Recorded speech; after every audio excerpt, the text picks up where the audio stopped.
저의 신명을 바쳐 일하겠습니다. 감사합니다.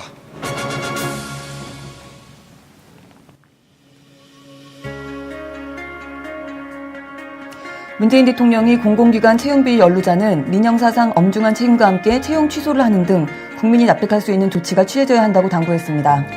문재인 대통령이 중국 CCTV를 통해 방송된 인터뷰에서 사드가 중국의 안보적 이익을 침해하는 일은 없을 것이라고 밝혔습니다. 임종석 대통령 비서실장이 미셀 아운 레바논 대통령을 예방하고 문재인 대통령의 친서를 전달했습니다. 최승호 사장 체제의 MBC 뉴스가 첫 방송 첫 번째 소식으로 적폐 세력들의 정치 보복 프레임에 힘을 실어주는 축소성 보도를 내보내 시민들의 질타를 받고 있습니다. 이낙연 국무총리가 정부 광고 집행이 보수 매체를 중심으로 편향되어 집중되어 있다고 지적하고 개선책을 찾을 것을 지시했습니다. 국가정보원 특수활동비를 뇌물로 받은 혐의가 있는 피의자 최경환 자유한국당 의원에 대해 법원이 체포동의 요구서를 국회에 발송했습니다. 대통령 경호처인 효자동 사진관이 눈 내린 청와대 풍경을 사진으로 담아 홈페이지에 공개했습니다. 시청자 여러분 안녕하십니까? 12월 12일 화요일 뉴스 신세계 권순욱 송은정입니다. 네. 아, 광고가 붙었어요. 네. 예, 파인프라 치약. 네. 예, 정치 신세계를 듣는 분들은 이미 광고를 들어보셨겠지만, 네. 파인프라 치약이. 우리 지금 영상용 광고랑은 다른 광고죠, 그죠? 네, 그렇습니다. 저희가 열심히 녹음을 했습니다. 네, 저희 목소리가 어떻게 나갔는지 저희는 안 들려서 궁금하네요. 네. 이 파인프라 치약은요, 네. 정치 신세계 숍에서 절찬리에 판매 중에 있고요. 네. 제가 써봤는데 네. 좋습니다. 네. 치아가 좀 안 좋으시다고 하는데, 네. 네, 좋으셨습니다. 네. 아, 재밌었습니다. 많이 구매해주세요. 네, 맞습니다.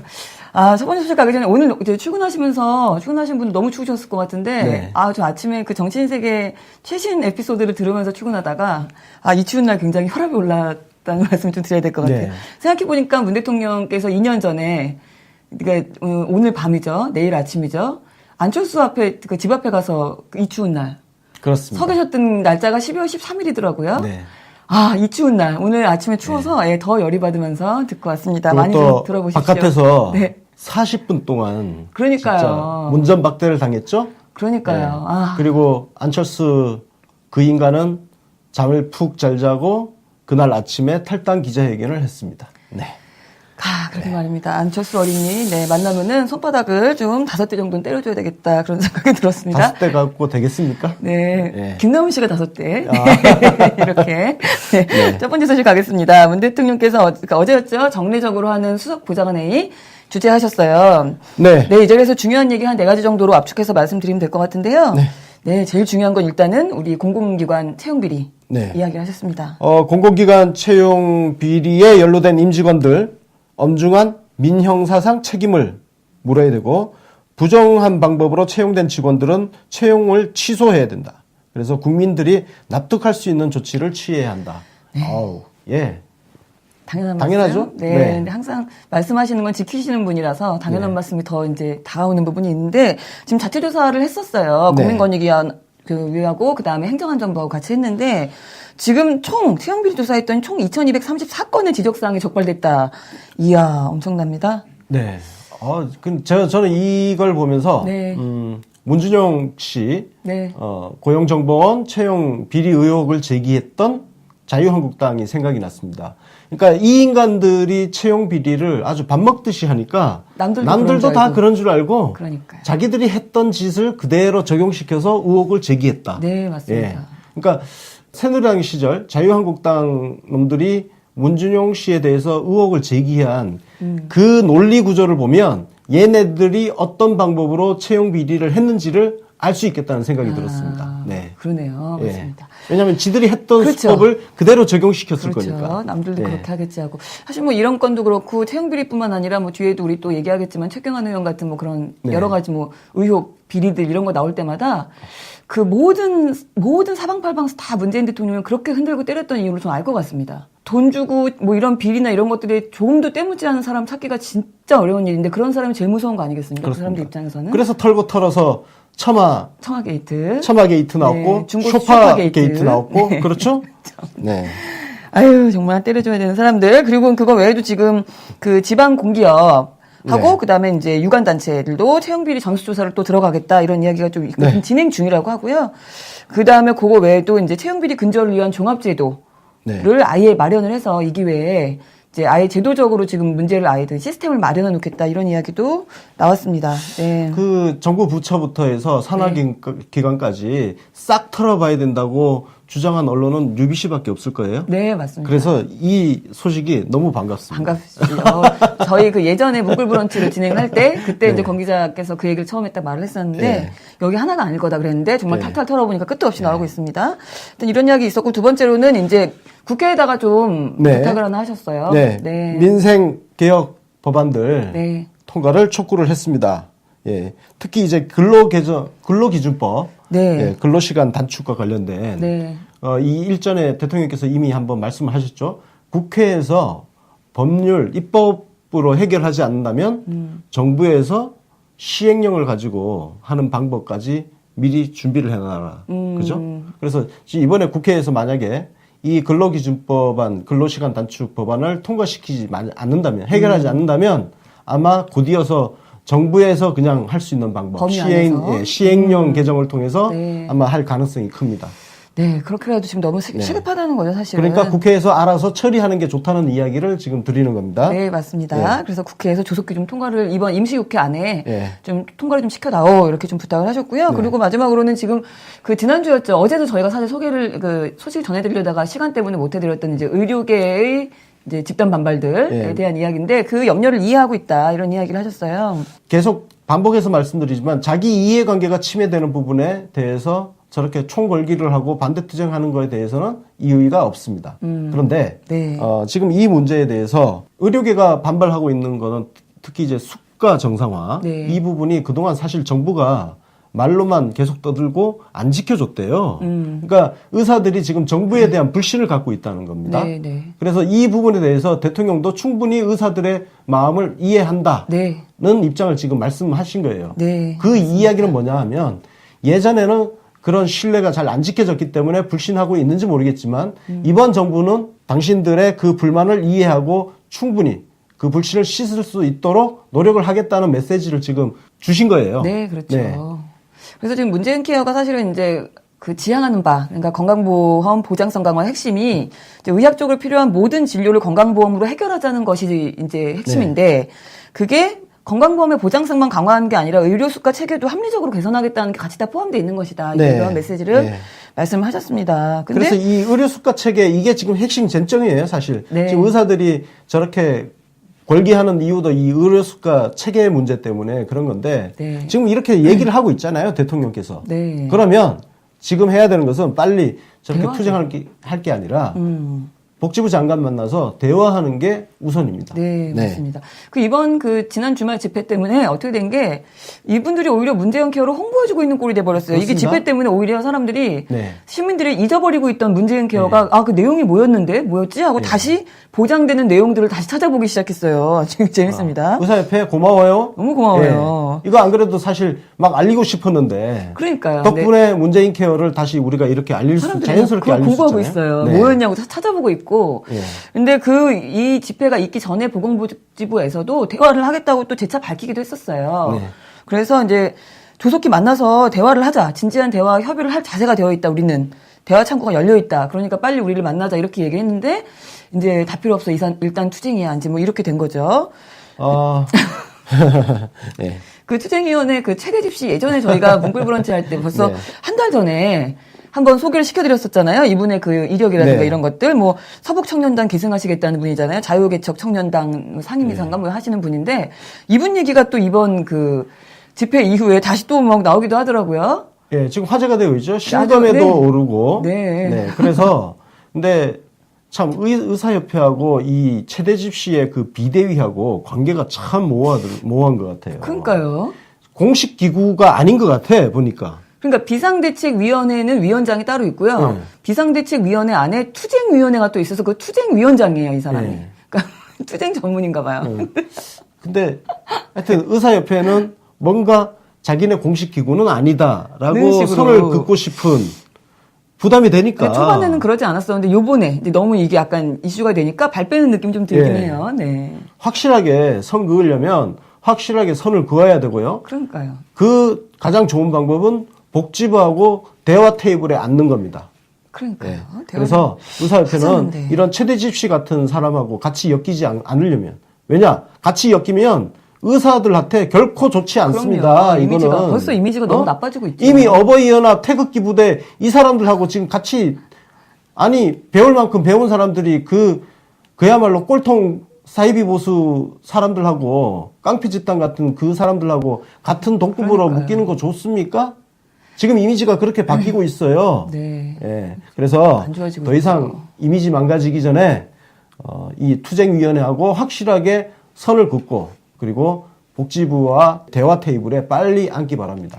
네. 네, 이미지가 너무 안 좋아져서 거기다 또 하나 더 붙이는 좀 심지어는 안 좋은 얘기도 있었어요. 네. 이번 집회할 때 알바를 동원했다는 설이 또 돌기도 해요. 네, 지금. 뭐 그런 설도 있죠. 네, 뭐, 네. 게시판 글이기 때문에 뭐, 물론 확인은 네. 안 되는 내용입니다. 이거는 뭐, 대한의협 측에서 아예 자체조사해서 좀 얘기해줘야 되는 거 아닙니까? 이게 뭐, 이런 거 없었다 혹은 있었다 뭐, 얘기를 좀. 그렇죠. 이거는 의사협회에서 확인을 네. 해야 될 사안입니다. 네, 의혹이 생겼으니까. 하여튼 저런 이야기. 네. 그래서 대한의사협회는 어쨌든 지금 여러 가지 이유 때문에 이미지가 굉장히 안 좋아지고 시민들한테 좀 질타를 받고 있다. 이런 이야기였습니다. 네, 다음 소식 가겠습니다. 대통령께서 어제 중국 간영TV죠. CCTV 인터뷰를 하신 게 어제 방송이 됐어요. 네. 그 내용이 이제 공개가 됐는데. 양국 간 신뢰 회복이 첫 번째 목표다. 네, 제일 큰 목표다. 제가 몇 번 말씀드렸지만 박근혜가 뒤통수 후려 알겠죠? 중국의 시진핑 뒤통수를. 네. 예, 거기서 깨진 신뢰가 있습니다. 그 신뢰를 회복하는 게 가장 우선 과제이죠. 그래서 그동안에 이미 한중 관계 정상화 선언도 네. 있었고, 네. 그리고 10월 시진핑을 31일, 네. 여러 차례 만났잖아요. 이 사전 정지 작업이 충분히 이루어졌기 때문에 이번 한중 정상회담에서는 정말 뭔가 이렇게 하나의 종지부를 찍는 네. 그런 선언이 나오지 않을까 네. 기대가 됩니다. 맞습니다. 네. 그리고 뭐 그거 외에도 또 이제 사드 문제에 대해서 질문이 또 있었는데요.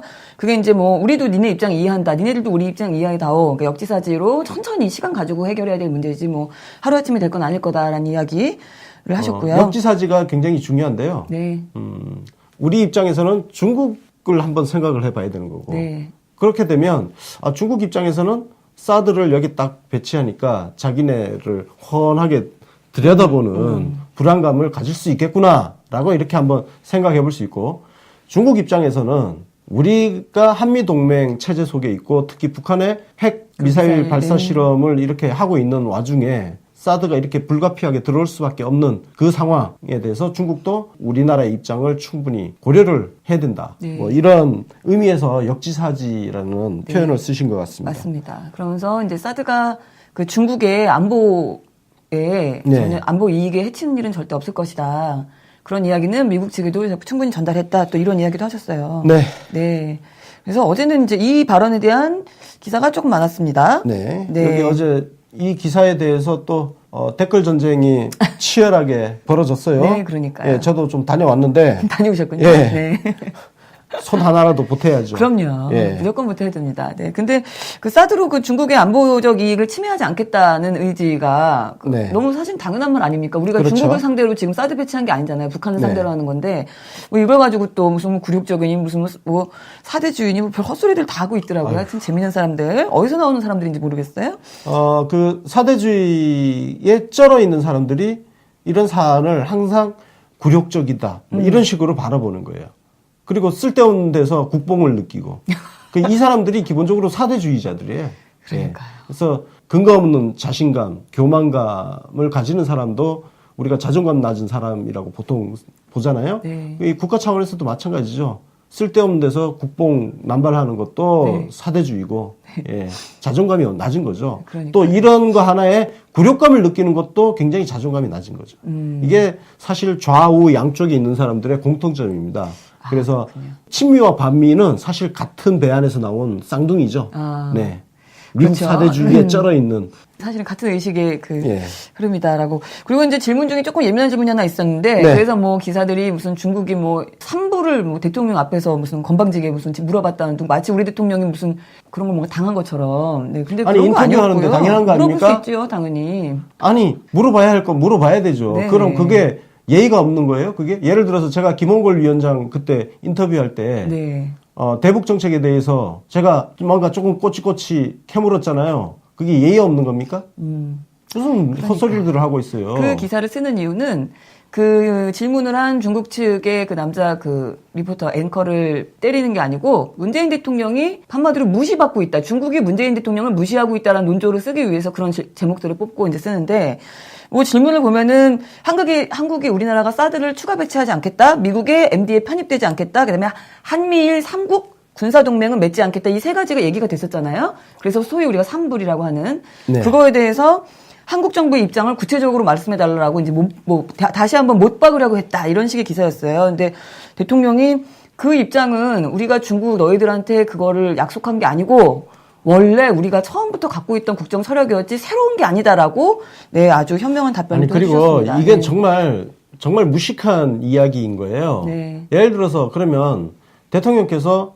한미일 동맹이 없다는 건 이미 다른 데서도 말씀을 하셨어요. 그럼요. 그러면 전 세계가 그걸 아느냐고. 내가 안다고 다른 사람이 다 아는 것도 아니고 내가 모른다고 다른 사람이 모르는 것도 아니에요. 그래서 인터뷰란 것은 계속 반복되는 거고 CCTV는 중국인들이 보는 언론입니다. 네. 중국인들은 문재인 대통령이 한미일 동맹이 없다는 거를 알 게 뭐예요. 근데 CCTV를 통해서 그 이야기를 또 듣게 되는 겁니다. 그렇죠. 이건 전혀 다른 거죠. 같은 질문을 했지만 네. 듣는 시청자, 청취자가 다른 거예요. 무슨 무식한 소리를 하고 앉았어? 맞습니다. 그래서 이런 네. 이야기가 있었습니다. 그러면서 대통령께서 그 중국의 사드 네. 얘기 이후에 북한에 관련된 문제를 중국이 좀 책임지고 역할을 좀 해줘야 된다 이런 이야기 또 했습니다. 그러니까 네. 뒤집어 보면 네, 이 말씀도 한두 번 한 게 아니잖아요. 네 맞습니다. 그럼 이 말씀 뭐하러 또 해? 아유, 참 하여튼 그래서 띨띨이들 진짜. 네, 기사들 관련된 기사들은 하여튼 뭐 조금이라도 이만큼 있으면은 네. 코치코치 물어뜯으려고 노력을 하고 있었습니다. 그러면서 하나만 더 또 부탁을 네. 하겠다 얘기를 하시면서 평화 올림픽이 될 수 있도록 평창 올림픽이 네.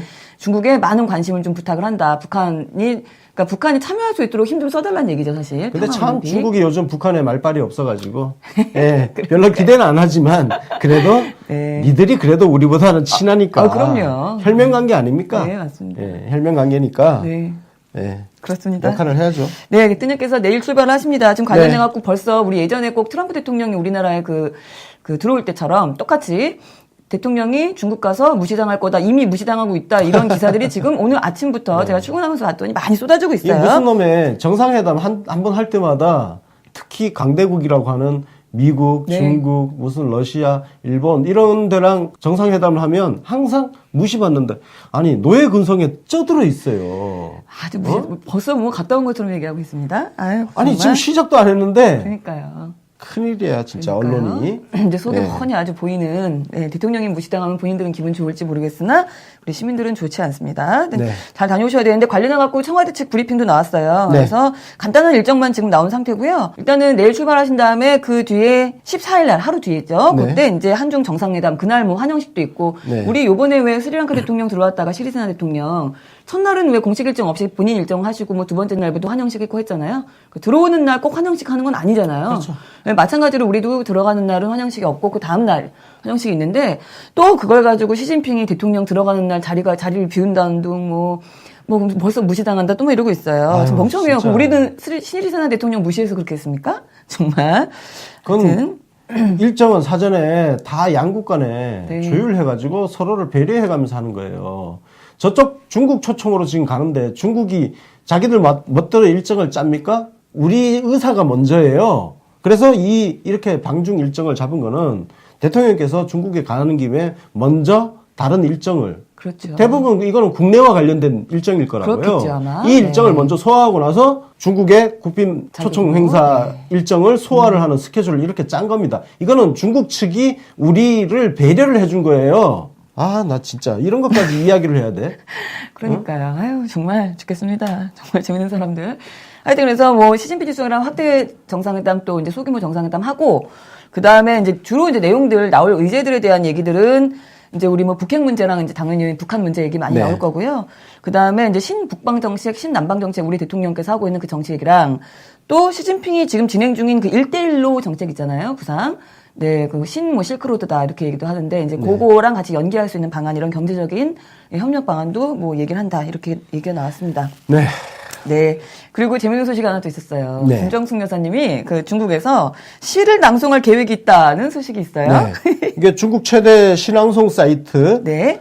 웨이니두스. 웨이니두스. 네. 웨이니두스라는 네. 사이트에서 위 독시네요. 예. 그죠? 너를 위해 시를 읽는다라는 네. 뜻의 사이트인데, 아, 이런 사이트가 있는 게 참 네. 아름다운 문화다. 이런 생각이 좀 듭니다. 우리나라도 아마 시와 관련된 사이트가 굉장히 많을 텐데 아마 우리나라에도 있을 것 같아요. 네. 예. 여기서 여사님께서 그 시를 방문객이라는 정현종 시인의 방문객이라는 시를 낭송을 할 예정이라고 하시는데 어떤 시인지 모르시잖아요. 그래서 오늘부터 새로운 코너 웃기자의 신앙송 시간 네. 낭송을 한번 들어보도록 하겠습니다. 야, 별걸 다 시키네. 네, 얼른 하세요. 시간 없어요. 사람이 온다는 건 실은 어마어마한 일이다. 그는 그의 과거와 현재와 그리고 그의 미래와 함께 오기 때문이다. 한 사람의 일생이 오기 때문이다. 부서지기 쉬운, 그래서 부서지기도 했을 마음이 오는 것이다. 그 갈피를 아마 바람은 더듬어 볼 수 있을 마음. 내 마음이 그런 바람을 흉내낸다면 필경 환대가 될 것이다. 네.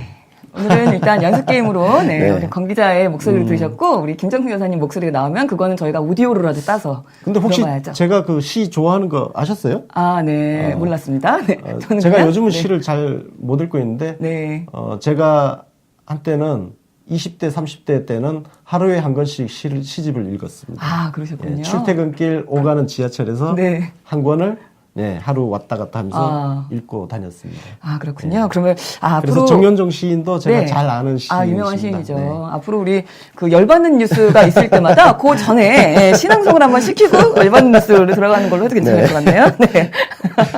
하여튼 이렇습니다. 그래서 뭐 내용 지금 들으셨지만 김정희 여사님이 이 시를 선택한 이유가 이제 아마 느껴지실 겁니다. 네. 중국과 우리와의 관계에 대한 그 걱정도 사실 좀 담겨 있으신 것 같고요. 예, 네. 사실 이 시는 정말 네. 사람과 사람이 이렇게 인연을 맺는 것의 어떤 그 무게감을 정말 잘 표현한 시죠. 네, 맞습니다. 그래서 한국과 중국의 네. 이 만남에 대해서도 그렇게 커다란 의미를 이렇게 부여하는 그렇죠. 그런 시로 선택을 하신 것 같습니다. 그러니까 진심으로 만나자는 말씀이시죠. 시 내용 자체가 네 진심으로 만나는 그 이야기이기 때문에 그런 이야기. 뭐 네. 그거 외에도 뭐 우리나라 지금 뭐 바둑기사 이창호 씨, 그다음 도종환 우리 문체부 장관, 네. 그다음 배우 추자연 씨가 또 그 현지에서 아주 인기가 많지 네. 않습니까? 그리고 고은 시인 이렇게 해서 릴레이로 우리 한국 시를 낭송하는 네 일정을 갖고 있다라는 얘기입니다.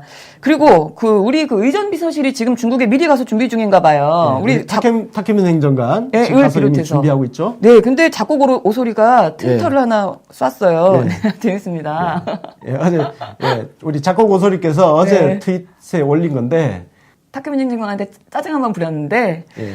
형 나도 매번 어렵고 힘들어. 근데 매번 잘 해내야 돼. 그게 역할이야.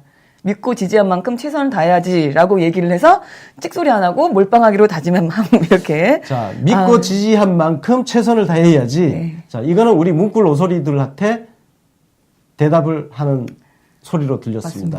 맞습니다. 그동안 정말 많이 시달렸음에도 불구하고 우리 지지자들께서 타케민 행정관을 또 열성적으로 지지를 해줬지 않습니까? 네. 그래서 그 지지해주는 우리 지지자들의 마음에 부응하기 위해서 자기가 최선을 다해야 되고 무조건 잘 돼야 된다. 아 맞습니다. 저 네, 마음이 그렇습니다. 네, 공감이 가서 눈물이 핑 도는 그런 그 느낌이 좀 있었습니다. 하여튼 우리 또 작곡 오소리까지 가셨으니까 네. 대통령 입장곡만큼은 아주 안 들어봐도 엄청나게 웅장할 거다 이런 생각이 듭니다. 네. 고생하십니다. 다음 소식 가겠습니다. 임종석 비서실장이 레바논 대통령을 만났어요. 네. 접견을 했습니다. 레바논 대통령 만나서 또 평창 올림픽 얘기했습니다. 그렇죠. 우리 문재인 대통령 이제 취임하셨을 때 축전을 보내셨대요. 네. 레바논 대통령이. 그래서 그거에 대한 감사 표시, 그 담긴 친서를 또 전달을 하셨고, 그리고 우리 동명부대가 지금 거기 주둔군으로 있지 예. 않습니까? 그래서 그 우리 부대에 대한 좀 지속적인 예. 관심, 그것도 당부를 했다라는 얘기입니다. 근데 이제 임종석 비서실장의 그 특사 파견을 가지고 이제 대북 접촉설을 네. 퍼뜨린다는 얘기를 어제 저희가 좀 진짜. 해드렸는데, 어제 저녁에는 더 황당한, 그것보다 더 황당한 보도가 나왔죠? 다음 소식으로 전해드릴게요. 자, 네. 이 기사 때문에 정말 MBC 게시판이 불이 났을 겁니다. 네, 최승호 사장 MBC가 첫 회의 첫 번째 뉴스로 임종석 얘기를 했죠. 비서실장이 중동을 방문한 이유가 네, 이명박 비리를 캐러 갔다는 거예요. 아니 이게 세상에 말이 되는 소리를 해야 이게 반박을 하는 건데 너무 어처구니가 없는데 그래도 제가 조목조목 이 기사의 문제점을 지적을 좀 해드려야 될 것 같습니다. 네. 자, 지금 이 기사의 출발은 남북 비밀 접촉설을 네. 찾다가 네. 그건 아니라고 어제 청와대에서 이야기를 또 했잖아요. 네. 아니니까 그러면 다른 이유가 뭘까라고 찾다가 이명박 그 원전 비리 관련해서 찾으러 갔다. 네. 쉽게 해서 이거는요, 팩트가 확인이 안 된 찌라시 소설, 남북 비밀 접촉이라는 찌라시 소설을 이명박 비리 캐러 갔다라는 또 다른 찌라시로 갖다 덮어버린 거예요. 찌라시는 정말 많이 돌고 있단 말이에요. 그 찌라시를 이렇게 기사로 쓸 정도로 대한민국 언론이 타락했다. 이렇게 이야기를 할 수밖에 없을 것 같습니다. 자, 임종석 비서실장이 그럼 왜 갔냐? 아니 왜 비서실장까지 갔으니까 당연히 그 정도 사안 아니겠냐 이런 상상력을 지금 발휘를 했어요. 근데 상상력이 정말 빈곤합니다. 아니 지금 대통령께서 신남방 정책, 신북방 정책을 펼치시잖아요. 네. 저는 오히려 임종석 비서실장이 저렇게 중동을 간다는 그 의미 자체에서 내년 그렇죠. 외교 내년에 문재인 대통령의 외교는 중동으로 초점이 옮겨지겠구나 이런 상상을 했습니다. 그리고 현재 지금 국제 유가가 올라가고 있죠.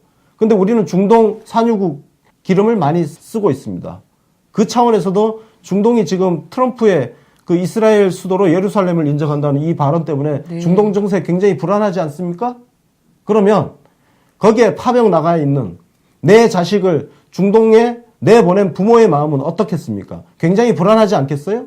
그래서 문재인 대통령께서 눈에 밟힌다는 말씀도 하셨고 더군다나 지금 최근 정세가 급격하게 불안해진 상태잖아요. 네. 그러면 부모의 마음으로 중동에 파견 나간 우리 군인들의 안전을 조금 더 확보하기 위해서 보증하기 위해서 그 국가에 방문하는 거 너무 자연스럽지 않습니까?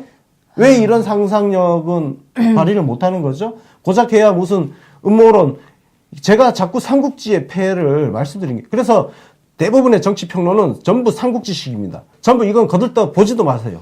네. 그리고 정치라든지 정치인을 삼국지 인물로 비유한 이런 것도 쳐다보지도 마세요. 쓰레기 취급해버리세요.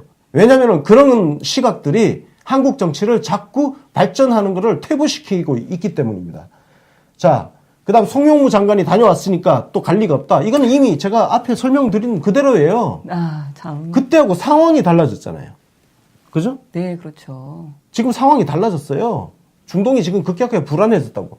자, 그 다음에 가장 큰 문제는 결국은 지금 이번 MBC의 보도는 적폐 세력들이 그동안 주장해왔던 정치 보복 프레임에 힘을 실어주는 보도예요. 맞습니다. 지금 MBC는 적폐 세력한테 부역하는 결과를 만들어냈습니다. 네, 최악의 결과입니다. 예? 왜 그러냐? 아니 청와대가 세상에 할 일이 없어가지고 이명박 비리 캐러 중동에 대통령 비서실장을 보냈대. 이게 상식적으로 말도 안 되는 소리지만 이렇게 이야기가 퍼져버리면 진짜 정치보복 맞네. 청와대가 직접 이명박 뒤를 캐는구나. 사람들이 어떻게 생각하겠어요? 이거 정치보복 프레임에 기름을 갖다 부어주는 거 아닙니까? MBC가 원하는 결과가 이런 거예요? 최승호 사장이 원하는 게 이런 거예요? MBC 기자들이 원하는 게 이런 거냐고. 최승호 체제 첫날부터 이런 식으로 나가면 이런 식으로 적폐 세력한테 부역하는 결과를 만들어내면 우리하고 싸울 수밖에 없어요, 이거는. 예. 자, 심지어 이게 왜 말이 안 되냐면 한겨레 같은 언론, 소위 진보 언론에서는 오히려 문재인 대통령이 노무현 대통령 때처럼 검찰을 쥐어틀지 않고 손을 놓고 있다는 부분에 대해서 불만을 표시하고 있어요. 아니 그럼 도대체 뭐가 지금 진실인 거예요? 지금 MBC 한번 생각해 보세요. 청와대가 직접 검찰을 컨트롤하고 있나요? 컨트롤 안 하잖아요. 그건 지난번에 컨트롤 안 한다고 생각했으니까 지난번에 문무일 검찰총장의 발언도 왜곡해가지고 적폐수사 연내 마무리한다고 그런 왜곡 보도를 쏟아내가지고 대통령 지지율 떨어졌잖아요. 살짝 떨어진 이유가 문무일 검찰총장의 적폐수사 연내 마무리 이 발언 때문에 지지율이 떨어졌다는 거거든요. 생각해보세요. 이게 검찰을 지금 틀어지고 있으면 문무일 총장이 그런 발언을 했을 리가 없잖아요. 여기서 하나 조금 더 얘기할게요. 네. 이명박 비리 얼마나 많은데 원전 비리 관련해서 그거 하나 캐러 대통령 비서실장이 간다는 게 상식에 맞냐고요. 내 생각 좀 해보래. 생각. 자, 모하메드 왕세제를 만났으니까 근데 그 모하메드 왕세제가 이명박이랑 친하대. 예, 이명박이랑 친하다. 그 이유야. 원인이 그거야. 한심합니다. 무슨 근거를 찾아. 문재인 대통령께서 6월 달에 아유. 모하메드 왕세제하고 전화 통화를 했어요. 전화 통화하면서 무슨 이야기를 했냐? 아랍에미레이트에 건설 중인 원전을 성공적으로 마무리하겠다. 이거는 이명박이가 비록 뻥튀기 해가면서 추진했던 사업이지만 그거를 우리 대통령께서 잘 마무리를 하겠다고 말씀을 하셨어요. 그럼 저는 우리 대통령하고도 친한데 이걸 어떻게 설명할 거야? 어? 이게 말이 되냐고요. 대통령께서 원전 잘 마무리하겠다고 말씀하신 와중에 또 원전 비리 캐로 알아보러 그 왕세제를 만난다고? 진짜 국격 떨어뜨리는 소리 하고 앉았어요. 진짜. 자, 마지막으로 취재원의 문제입니다. 이 취재원이 익명의 정부 관계자로 나와 있어요. 네. 아니, 익명의 정부 관계자. 정부가 너무 광범위해가지고 네. 도대체 어느 부처에 근무하는 정부 관계자인지 모르지만 이 정도 설령 이게 사실이라 하더라도 MBC 보도가 사실이라 하더라도 이거는 굉장히 극도의 보완이 필요한 내용이에요. 그러면 이거는 청와대 민정수석실 정도만 알 수 있는 사안이에요. 검찰을 직접 컨트롤하고 어떤 이런 비위를 정보를 수집하는 것은 민정수석실 업무 소관이에요. 그러면 조국 수석 그리고 그 밑에 백원우 민정비서관 뭐 이런 사람들 몇 사람은 알고 있을 사안을 정부 부처 관계자가 안다고? 네. 청와대 고위 관계자라고 합니다. 그다음에 청와대 고위 관계자는 이렇게 등장하죠. 이 질문에 대해서 확인자를 했나봐요. 시인도 부인도 하지 않았다. 질문이 하도 어처구니가 없어서 말문이 막힌 겁니다. 거기에 어떻게 대답을 해주겠어요? 말이 되는 질문을 해야 대답을 해주지. 정말. 대답을 해줄 수가 없는 질문을 했잖아. 그래서 가타부터 대답을 안 했으니까 그게 신빙성이 있다고 기사 그렇게 쓰지 맙시다. 이게 시작부터 이게 뭐예요? 제가 어제 해직 기자들 복직해서 첫 출근 다시 하는 거에 대해서 네, 제가 축하드렸죠. 덕담을 했습니다. 네. 축하해드렸고 근데 이런 식으로 나오면 진짜 우리랑 싸우자는 거예요. 예. 그러면 싸울 수밖에 없습니다. 조금 더 지켜보겠어요. 지켜보는데 자, 이 대목에서 배현진 앵커의 즉각적인 퇴출에 대해서 우리 일부 문재인 지지자들이 절차적 정당성을 따졌잖아요. 그게 옳냐 그러냐 이거를 문제 삼지 말고 왜 그렇게 따지는지에 대한 그렇죠. 컨텍스트 맥락을 이해하시기 바랍니다. 맞습니다. 네. 네. 최승우 사장에 대해서는 뭐 PD 시절부터 우리 문재인 지지자들이 워낙에 사실 그러니까 찍혔죠. 정확히 얘기하면 우리 문재인 지지자들한테 너무 대통령을 말도 안 되는 엉뚱한 뭐 허위 보도나 이런 것들이 많이 있었기 때문에 그거에 대해서 억한 심정이 쌓이고 있었기 때문에 그 절차적 정당성이라는 이야기를 하면서 네. 이제 계속 한마디로 나 너 두 눈 똑바로 뜨고 지켜보고 있어 이런 경고성 워닝을 주는 거예요. 그렇습니다. 근데 지금 첫 보도부터 이렇게 나오니까 지금 문재인 지지자들은 지금 뚜껑 열릴 수밖에 없는 거고 거기 뭐 기사 내용도 굉장히 발언도 표현도 굉장히 막 저렴하잖아요. 뭐 명색이 청와대 2인자가 시계를 배달하러 중동에 갈 수는 없다. 이 말을 제가 뭘 느꼈냐면 비서실장이나 대통령이 우리 군인도 우리 국민이잖아요. 우리 국민들을 보듬으러 가는 걸 굉장히 하찮게 여기는 거예요, 이거는. 시계를 배달하러 갔다는 표현 자체가 그 군인들은 그냥 밖에 나가서 뭐 고생하고 죽어도 된다는 건가요? 예? 아주 무슨 엄청난 큰 일이 있어야만 대통령과 비서실이 움직이는 건 지금까지는 그랬지만 우리 대통령이 그런 사람들 아니잖아요. 그거를 전혀 이해 못하는 사람들이고 어제 저 이거 보면서 어떤 생각 들었냐면 노무현 대통령 때랑 똑같이 하는구나, 이 사람들은. 정말 똑같구나. 달라진 게 조금도 없구나. 그 당시에 최승호 PD나 지금의 최승호 사장 밑에 있는 사람들이나 그렇다면 우리 밟고 넘어가라. 어? 똑같이 할 거면. 네. 자, 그래서 어쨌든 청와대에서 그 반박 예. 얘기 나왔어요. 네. 그죠? 예, 사실 네. 무근이다. 그 그리고 정정보도를 요청했습니다. 그래서 저희는 MBC가 이번 보도에 대해서 정정보도를 하는지 안 하는지를 지켜보고 거기에 맞게 수위를 맞춰서 이야기를 할 겁니다. 만약에 정정보도 요청을 무시하고 하지 않는다면 거기에 걸맞는 수위로 MBC와 한판 붙어보겠습니다. 네, 맞습니다. 정정보도는 당연히 보도한 그 분량만큼 첫 곡지로 똑같은 분량으로 해주시길 바라겠습니다. 자막 처리 이딴 거 안 됩니다. 네. 하여튼 이랬는데 그래서 MBC 시청자 게시판이 어제 보니까 난리가 났더라고요. 제가 들어가 봤는데요. 그 한 80개, 그 짧은 시간 안에 80개 이상의 글이 막 엄청나게 붙어 있었습니다. 네, 뭐 이런 이야기.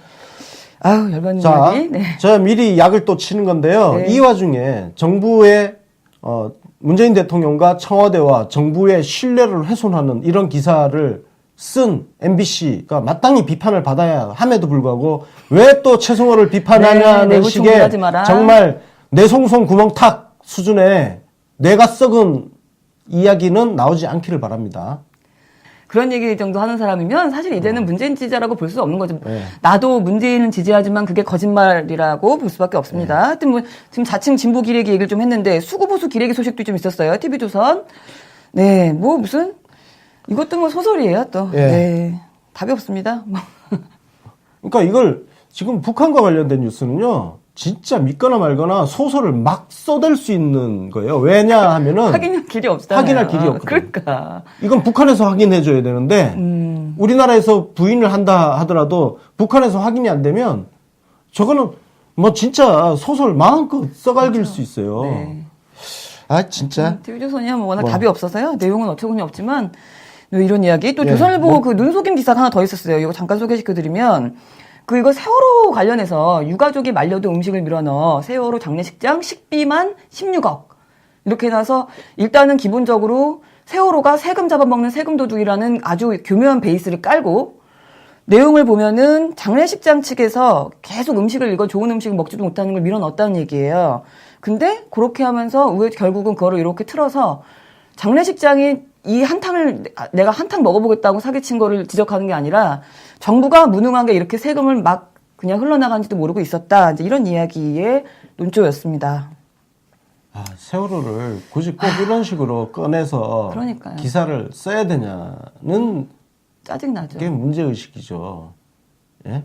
이거 세월호 유가족들 보면 이 기사를 보면 그 마음이 어떻겠습니까? 그러게 말입니다. 예? 아 진짜 조선일보 참 대단한 단독이네. 진짜요. 어? 아주 패륜일보입니다. 네, 가만하는 거 보면 사람에 대한 생각이 없어요. 네네. 인권 감수성이 정말 저 무슨 지하로 내려가 있는 좀 그거 놈들입니다. 빼고 시각을 조금만 바꿔서 기사를 접근하면 설령 이게 문제가 있다 하더라도 정말 실제로 조선일보가 취재한 것처럼 막 쓸데없이 음식을 밀어넣었다 그러면 그 장례식장의 그 잘못된 행태라든지 그리고 그 행태를 제대로 감시하지 못한 뭐 이 부분은 지적은 할 수 있다고 저는 생각해요. 생각하는데 좀 조금 인간에 대한 그 배려를 좀 담았으면 좋겠습니다. 예. 맞습니다. 아니 뭐 지적할 땐 지적하더라도 제목을 저렇게 뽑으면 안 되죠. 그러면은 세월호 뭐 이용해서 한탕 해먹으려는 장례식장 이런 식으로 제목을 뽑아야죠. 16억 썼다고 이렇게 하면 됩니까? 하여튼 네. 이런 말하면 그렇지만 좀 네 가지 없는 언론 얘기 또 있어요. 근데 청와대 인사들 계속 때리고 있지 않습니까? 지금 돌아가면서 이번에는 또 이간질 기사가 또 나왔는데 제가 읽다가 기가 막혀서 예. 네, 장하성 정치실장 얘기죠. 장하성을 어찌 하오리까? 그러니까 여권 내에서 뭐 왕따 분위기다. 예. 그래서 그 청와대 안에 특히 경제 라인 같은 경우는 장하성 계열하고 변양균 계열하고 네. 뭐 이렇게 힘겨루기를 친문 하고 계열 있다. 삼축이 서로 삼축 체제인가요? 아, 진짜 소설 쓰려면 제대로 이게 지금 삼국지? 저 기사를 보면 네. 진짜 전형적으로 이 흐름이 삼국지식 소설 그거더라고요. 제가 어제 그거예요. 읽으면서 아하 이거구나. 제가 이 한국 정치 평론가들을 전혀 신뢰하지 않는 게 그 사람들이 이 종편이나 이런 데 나오는 정치 관련 기사 쓰는 사람들, 평론하는 사람들은 모든 사안을 삼국지식으로 엄청난 어떤 음모, 계략, 그 세력 간의 갈등, 권력 다툼, 암투 이런 소재, 이런 줄기로 서술을 하고 말을 하고 있단 말이에요. 네, 그래서 맞습니다. 특히 정치평론가들이라는 게 무슨 또 대단한 팩트를 더 많이 알거나 그런 게 아니라 이 사람들 전부 신문 온갖 언론 보도 기사 있잖아요. 이것저것 다 끌어모아가지고 그거 갖고 와가지고 TV 나가서 떠들고 앉았어. 그러니까 언론의 잘못된 왜곡된 보도가 계속 확대 재생산되고 있는 거예요. 맞습니다. 저런 쓰레기 보도를 계속 하고 있으니까 그럼에도 불구하고 정말 대한민국이 대단한 게 우리 시민들이 그걸 이제 걸러서 들을 수 있는 분들이 정말 많아지고 있다는 거. 그게 대통령 지지율이 보여주는 거죠, 사실은 그게. 네. 이번에 뭐 많이 떨어졌다고 막 떠들고 있는데 그래봐야 70% 넘으니까 사실은. 하여튼 어제 읽으면서 옛날에 권순옥 기레기 팔당 권순옥 박사가 네. 그 가르친 사람이다. 그거 정확히 느꼈습니다. 정말 아주 재미있는 소설을 한 편 읽었다라는 말씀 드렸어요. 그래서 이거는 일고의 가치가 없는 그야말로 완벽한 소설이고 네. 지금 청와대는 친문이고 뭐고 이런 게 없습니다. 계속 반복해서 말씀드리지만 청와대 참모 면면을 보면 친문이라고 손꼽을 수 있는 사람이 한 10% 될까 말 거예요. 다음 소식 갈게요. 이낙연 총리가 아주 반가운 소식 지시를 했어요. 네, 언론 관련 보수 매체에 편향된 정부 광고를 시정해라. 네, 예. 이거 미디어오늘에서 기사인데요. 네. 네. 지금 뭐 이제 보수 매체에 많이 편향이 돼 있다고 합니다. 많이 편향이 돼 있다고 하는데 특히 이명박근혜 9년 동안 네, 의도적으로 보수 매체에 밀어졌죠. 그렇죠. 밀어졌는데 그렇죠.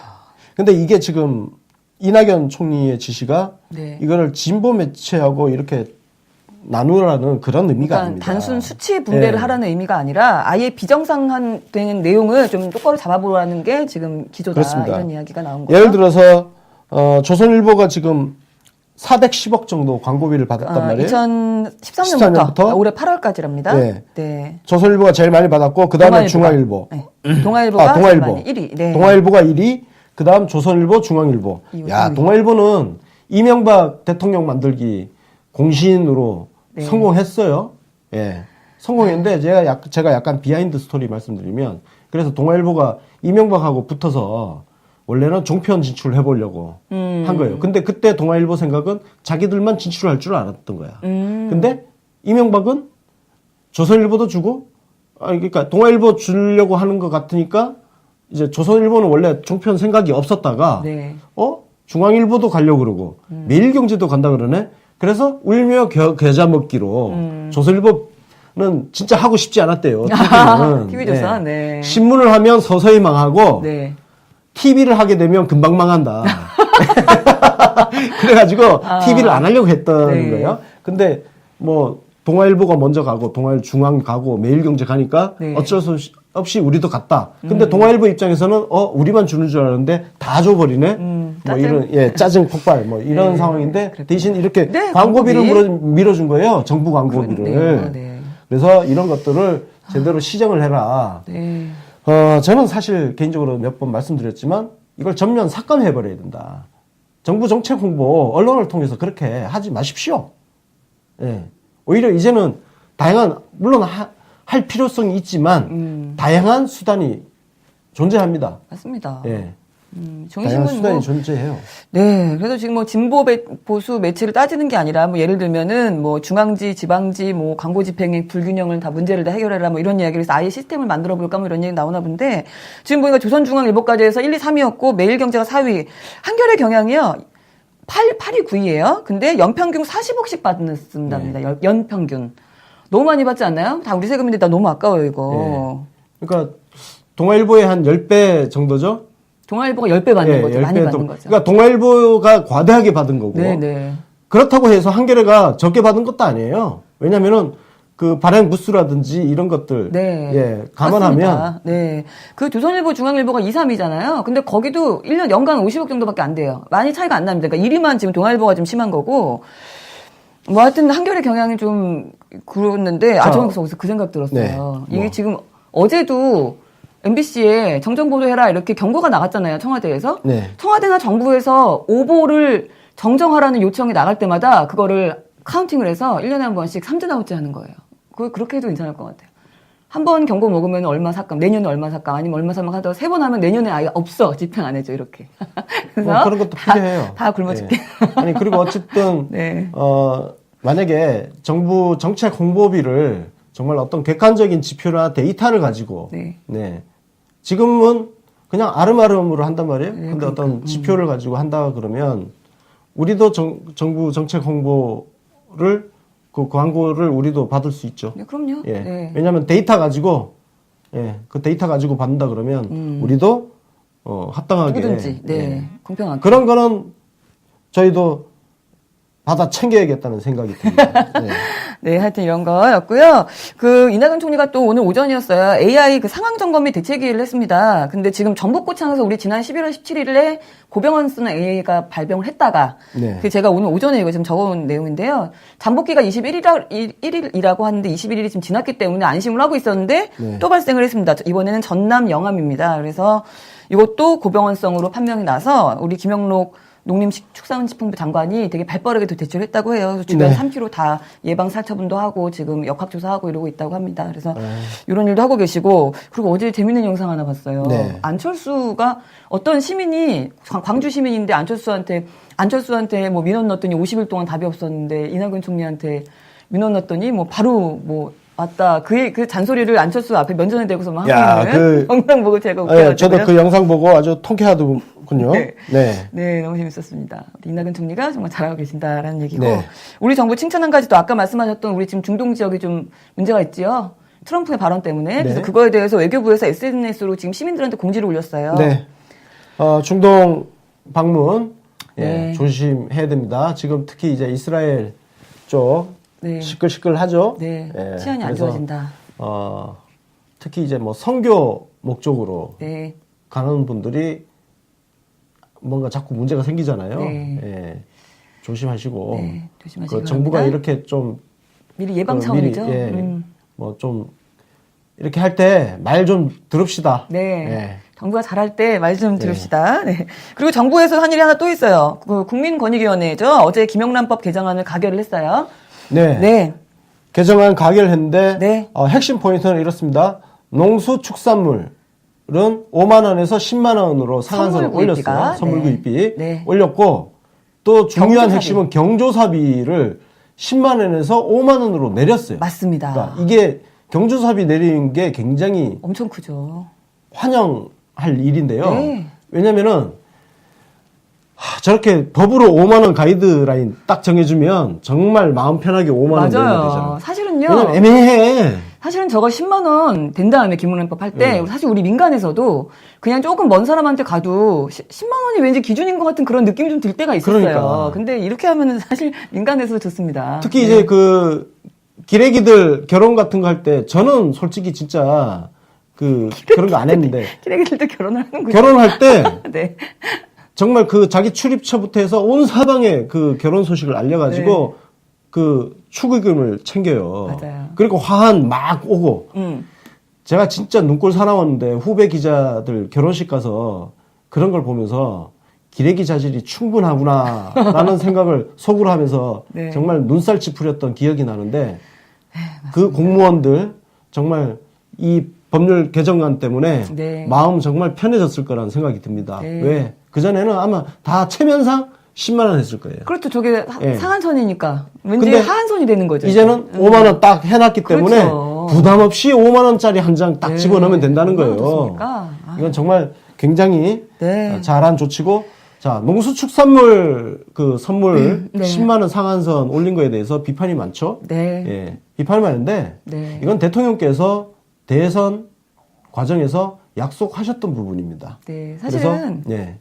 이게 그 공무원 상대로 하는 거잖아요. 네. 근데 그러니까 우리 일반 시민들 입장에서 표출하는 경우도 물론 있지만 이것 때문에 실제로 사실 피해보는 분들도 있으니까 그 계층도 우리가 무시할 수는 없지 네. 않습니까? 이분들이 그 9월이죠. 지난 추석 직전에 모여가지고 농협계, 소비자단체 모여가지고 집회도 하고 뭐 기자회견도 열고 했어요. 근데 저기서 뭐 대통령에서 총리에서 농림축산부 장관까지 다 약속을 했는데 왜 안 지키냐. 그러니까 추석이 이제 앞으로 다가왔으니까 저런 이야기를 했던 그 계층들이 분명히 이제 존재를 하고, 그럼 저렇게 되면 당연히 사회적으로 합의를 봐야 돼서 절충을 해야 되잖아요. 네. 그래서 그 절충안이 선물비는 올리고 대신에 경소세비는 내리게 된 거고, 네. 지금 말씀하신 대로 우리 문재인 대통령이 후보 시절에 이 얘기를 또 언급도 하셨죠. 그게 우리 네. 그 경북이었죠? 네, 구미 시청하셨을 때 1월 달이었어요. 저 때 농수축산물에 대해서만큼은 예외를 인정해줘야 된다라는 발언을 또 하셔서 저거에 대한 약속을 지키신 거기 때문에 네, 우리는 비판을 하면 안 됩니다. 네. 저는 개인적으로 제 개인 소신은 인상에 반대합니다. 아, 저는 이 정도면 좋습니다. 반대하는데 반대했었죠. 네. 했는데 대통령께서 약속을 하셨고 그 약속을 어찌됐든 하나의 사회적 합의 아닙니까? 네. 그래서 그걸 이행하는 것이기 때문에 네. 전혀 불만이 없습니다. 네, 그럼요. 잘하셨습니다. 좋습니다. 네. 거기다 사실은 저는 선물비보다 그 경조사비 내려간 게 굉장히 반가웠습니다. 그래서 네, 좋습니다. 아주 네, 감사합니다. 다음 소식 가겠습니다. 이거 오늘의 팝콘 뉴스입니다. 짧은 거긴 한데요. 최경환 큰일 났어요. 네, 어떻게 합니까? 구속영장 청구가 됐고 국회에다가 체포동의 요구서가 발송이 됐습니다. 법원이 네, 국회가 아니라 저기 검찰로 발송을 한 거죠. 그럼 검찰에서 이제 청와대로 가져가서 아니요. 저게 국회로 넘어갑니다. 청와대에서 나중에. 국회로 넘어가죠. 네, 최종적으로는. 최종적으로 저게 이제 국회로 넘어가는 겁니다. 네. 그래서 국회에서 체포동의안에 대한 표결을 하게 되죠. 네. 네. 근데 이제 임시국가 입증이 있잖아요. 네. 이게 이제 본회에 이제 들어가면은 이것을 보고를 해야 되고 국회의장이 그러고 네. 나면은 24시간이 지난 시점부터 72시간 내에 표결을 해야 된다. 근데 만약에 이게 뭐 표결이 뭐 가결되지 않는 경우가 있을지는 모르겠는데 어쨌든 만약에 표결이 가결이 안 되거나 표결이 안 되면 그러면은 다시 본회의 그 다음 본회의 다시 또 상정이 되는 시기인가 봐요. 그래서 우리 지금 23일까지 국회 임시국회가 있지 않습니까? 네. 그래서 아마 그 사이에 참여해야 될 것 자, 같다. 방탄국회가 열리는지를 한번 봅시다. 이번엔 네. 쉽지 않을 것 같아요. 네. 왜냐면은 아마 자유한국당에서도 최경환 살리자고 자기들 같이 죽기는 싫어할 가능성이 굉장히 큽니다. 예. 물론 거기서 의리 지키는 사람들도 있겠지만. 그 의리 지킨다는 네. 게 제가 생각하면 결국은 뭐 같이 뭔가 어떤 부분 콩고물이 있거나 뭐 이런 경우 네. 아닐까요? 네. 네. 그렇게 큰 의리가 없는 사람들인 것 같은데 하여튼 재밌습니다. 네. 그리고 뭐 자유한국당에서 또 하나 또 터졌어요. 여기 뭐 재보궐의 산실입니다 지금. 네. 엄영수 의원. 네. 불법 정치자금 수수 혐의로 기소가 됐습니다. 네, 축하드립니다. 지금 이우연 그 의원도 같은 혐의죠. 불법 정치자금 수수 혐의죠. 네, 맞습니다. 아니 뭐 저기는 원래 DNA가 그런 정당이에요. 네. 예, 항상 돈으로 얽혀 있는 정당이죠. 그런 것 같습니다. 네. 이번 지방선거 앞두고도 선거관리위원회가 정말 감시 활동을 잘 하기 바랍니다. 선거관리위원회 한번 진짜 저기도 적폐인데 하여튼 네. 지금 지방선거 앞두고 아마 분명히 시도 기초자치단체장이라든지 네. 그 지역 그 광역 시도의원, 네. 예, 기초단체 기초의원들, 시의원 네. 이쪽 공천과 관련해서 돈이 오갈 가능성이 충분히 있습니다. 특히 자유당 쪽에서. 네. 예. 그리고 공천 헌금이라고 하는 뭐 예. 그런 것도 있고. 하여튼 봐야 될 것 같습니다. 그리고 뭐 이거 잠깐 짧은 얘기지만 국민의당은 지금 카오스 상태에 들어갔어요. 거의 뭐 이제는 뭐 누가 누구를 때리는지도 모르겠고요. 어쨌든 그 박주원이 뭐 이번엔 또 이용주가 뭐 핵심으로 자기를 지금 음모론이다 이거는. 자기를 음모에 몰아넣었다 뭐 이런 이야기를 또 네. 하고 뭐 서로 난타전을 하고 있습니다. 자기들끼리 싸워. 네. 아주 그냥 맞물려가지고 아주 네. 아사리판입니다. 네. 저희가 정치 신세계에서 그때 이제 네. 불지옥, 예? 네. 예. 지옥불 열차가 막 달린다 예. 하셨는데 뭐, 춤합니다. 예, 네. 생지옥입니다, 진짜. 진짜 생지옥이에요. 예. 이제 혼돈이 너무 심해서 누가 누구를 때리는지도 모를 정도인데 하여튼 이런 당에 우리 반장 있잖아요. 착한 어린이 반장을 또 열심히 언론들은 그럼에도 불구하고 빨아주고 있어요. 제가 어제 이 기사 하나 보고 어처구니가 없어서 야, 진짜. 안철수 향해 환호하는 국민의당 당원들 했는데 저 많은 사람들 중에서 딱 2명 아주머니들이 근데 저 두 분의 여성분들도 안철수를 안 쳐다보고 기자를 쳐다보면서 환호를 하고 있어요. 네, 아 정말 엄청난 환호입니다. 안철수 장학생들이 있나? 그런가 봐요. 저 뭔지 모르겠어요. 예, 언론계에 안철수 장학생들이 있는 것 같아. 안철수는 뭘 해도 저렇게 좋게 써주고, 아니, 지금 당이 저 아사리판인데, 그러니까요. 이 정도면, 아니, 예전 우리 정치 신세계 오늘 자정에 그러니까요. 올라간 문재인 열받아요, 진짜. 당대표 시절 잔혹사 올라갔지만, 네. 그때 지금 야, 그랬다면 지금 이 정도면 이미 정계 은퇴각이야. 이미 가루화돼서 흔적도 없이 네. 사라졌을 거예요. 정말. 와, 어떻게 이러십니까? 진짜. 기사가 하루에 한 2, 3천 개는 쏟아져 나왔을 거예요. 그러니까. 정말 대단합니다. 대단해요. 아, 마지막 소식은 아이고, 간단한, 진짜. 네, 재밌는 소식인데요. 우리 대통령 소속사, 인위 소속사죠. 효자동 사신관이 그 청와대에 눈 내린 설경 사진을 쫙 찍어서 그거를 같이 보자고 홈페이지에 공개를 했어요. 네. 제가 사실 눈 내린 날, 그날, 우리 옥상에 올라가면 네. 청와대가 보이거든요. 네. 그래서, 찍어서 올릴까 했는데, 그러셨군요. 너무 춥고 방송 준비, 너무 춥고. 먼저, 방송 준비를 해야 되니까, 네, 네. 그냥 패스를 했는데, 네. 찍을 걸 그랬나? 그 생각이 좀 듭니다. 패스를- 왜냐면 옥상에서 이렇게 좀 줌 당겨서 이렇게 하면 전체 전경이 보이기 때문에, 네, 또 다르죠. 예, 좀 괜찮습니다. 네, 그러면은 상당히. 다음에 눈이 내리면 네, 그날 예. 미션으로 드리겠습니다. 네. 찍어서 우리 문글브로 아니 우리 뉴스인 세계에서 같이 보는 걸로 하고요. 이거 알겠습니다. 사실 그럼 다음 눈 내리는 날 네. 제가 저희 우리 건물 옥상에서 청와대 전경, 설경을 찍어서 네. 예, 같이 감상하겠습니다. 네, 재밌죠. 사실 이게 더 사진 더 많아요. 효재동 사진관 홈페이지에 가시면 있으니까 다 보시고요. 사실 우리 대통령 닮아서 지금 그러시는 것 같은데 소통을 굉장히 잘합니다. 네. 이게 그 경호처라는 게 믿어지지 않을 정도로 네, 이렇게 정말 소통 잘하고 있는 네. 우리 청와대 경호처 네, 이니 소속사 이야기를 좀 했습니다. 우리 그 좋은 풍경 같이 공유해 주셔서 너무 감사드립니다. 네. 오늘의 뉴스 세계는 여기까지입니다. 12월 12일 오늘 화요일이었고요. 네. 그리고 오늘 오후에는요, 네. 4시에 박광원 의원 인터뷰가 있습니다. 박광원 의원은 이미 한번 나왔는데, 오늘은, 이분이 MBC 기자 출신이잖아요. 그렇죠. 그래서 MBC 이야기도 조금 하고, 특히 이제 지방선거 관련해서, 경기도지사, 그리고 경기도 각 지역 자치단체들, 예, 시장들, 많죠. 시장 군수, 네, 엄청 많죠. 이거 전반적인 지금 우리 민심의 동향이라든지 우리 선거 전략이라든지 이런 것들을 한번 알아보는 시간 준비를 했습니다. 예. 아, 그렇군요. 경기 그 남부 지역으로 내려가면은 그래도 조금 그 보수적인 색깔이 좀 있어서 야, 어떨까 되게 궁금하기도 예. 합니다. 사실. 경기도는 뭐 오늘 방송에도 나오겠지만 네. 서울 중심으로 중심 이렇게 는 약간 이쪽은 진보적이고. 우리가 이기는 네, 지역이고 그렇죠. 그 바깥 더 경기 외곽. 남부, 동부, 네, 북부 더 외곽 쪽은 네. 거의 완전 취약지구에 맞습니다. 예, 왜냐면 그래서 거기 연령대가 예, 연령대가 네, 좀 농촌 높고, 지역이라 네, 가지고 그래서 그렇죠. 그래서 거기에 대한 우리 그 공략 포인트라든지 네. 어떻게 준비를 하고 있는지 우리가 취약한 지역이라고 그냥 내버려 두면 안 되잖아요. 안 되죠. 우리가 낙동강 벨트를 구축했듯이 그럼요. 예, 나머지 지역에서도 취약지구도 우리가 열심히 공략을 해야 되니까 맞습니다. 우리 뭐 지난번에 한번 같이 봤던 그런 현수막들 있잖아요. 어르신 뭐 우리 연금 드리겠습니다 이런 거, 야당 때문에 늦어졌습니다 이런 거, 그런 거를 그 외곽 지역으로 좀 많이 걸어야겠다 생각 드네요. 그렇습니다. 네, 다른 말씀 없으시죠? 네. 그럼 이렇게 마무리하고요. 저희는 내일 오전 10시 45분에 다시 생방송으로 오겠습니다. 시청해주신 여러분 고맙습니다. 감사합니다.